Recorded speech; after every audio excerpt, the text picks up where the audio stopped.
But you shouldn't buy stocks unless you expect, in my view, you expect to hold them for a very extended period, and you are prepared financially and psychologically to hold them the same way you would hold a farm and never look at a quote and never pay it. You don't need to pay attention to them.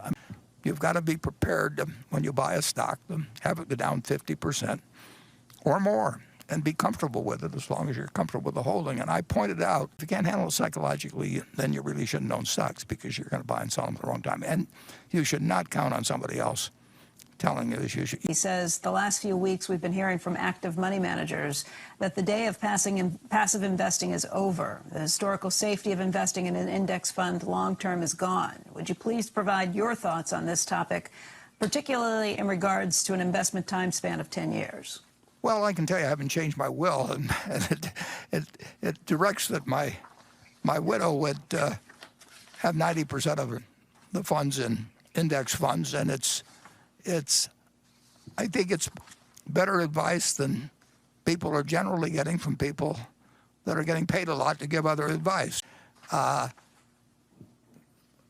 you can say the day of index funds is over? I mean, if you say the day of investing in America is over, I would disagree quite violently. And then is there something special about index funds being a terrible way to invest?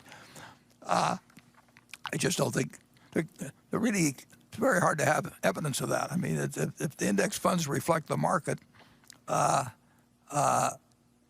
one side has high fees that think they can pick out stocks, and the other side has low fees, I know which side's going to win over time. Recently, there's been a backlash against buybacks. What are your views on this subject? Well, it's very politically correct to be against buybacks now. And they're going to incorporate it in the loan program. I mean, there's a lot of crazy things said on buybacks. Buybacks are so simple.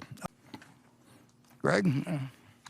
No, the only thing I know you've commented on in the past, Warren, is that I think the one thing we are seeing, and obviously we're supportive of buybacks, but there are companies that used probably their financial engineering was just a little extreme and too cute, that effectively you're using every ounce of your balance sheet to buy back stock at a time where you're really creating no cushion for your business for any type of event or bump in the road. And we're going to see that, and I think that's a very unfortunate outcome of them, and hence you get some of the backlash. But there's still companies, as you highlighted, many that do it right.